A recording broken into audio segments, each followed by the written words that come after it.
নমস্কাৰ নিউজৰ বাতৰিলৈ স্বাগতম জনাই ষ্টুডিঅ'ৰ মজিয়াত মই উৎপল দাস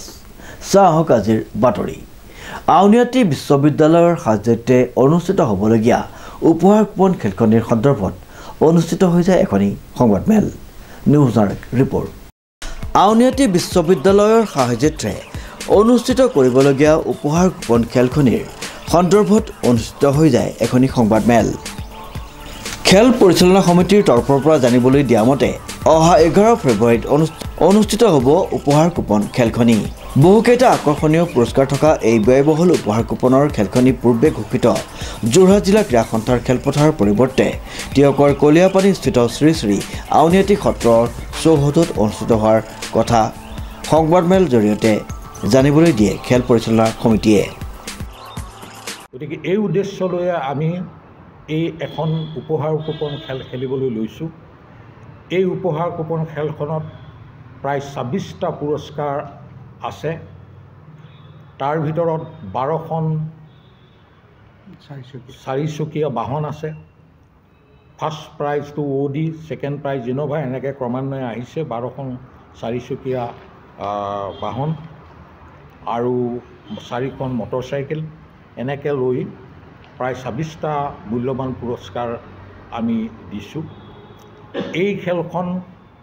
অনুষ্ঠিত কৰিবৰ কাৰণে আমি আগতে যোৰহাট কোৰ্ট ফিল্ডত খেলখন খেলাৰ বাবে আমি আবেদন কৰিছিলোঁ আমি সিদ্ধান্ত গ্ৰহণ কৰিছিলোঁ এতিয়া কথা হ'ল কি আমাৰ এই খেলখন 11 ফেব্ৰুৱাৰীত হ'ব ইতিমধ্যে আমাৰ বেছি দিন নাই মাজত মাত্ৰ 8টা দিন আছে গতিকে আমি খেল পৰিচালনা সমিতিয়ে অশেষ কষ্ট ত্যাগ স্বীকাৰ কৰি এই খেলখন যাতে সুচাৰুৰূপে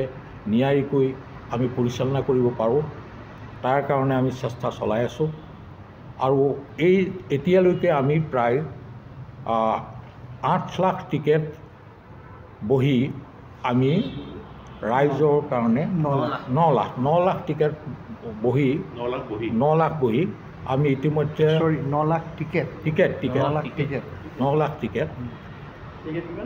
9 লাখ মানে 90,000 বহি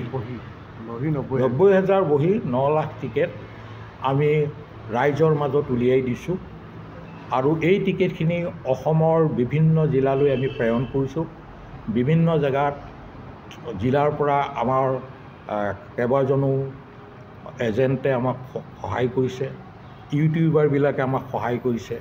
আপোনালোকৰ নিচিনা সাংবাদিক শ্ৰীমন্ত মাধৱ বৰুৱাৰ ৰিপৰ্ট নিউজ নাও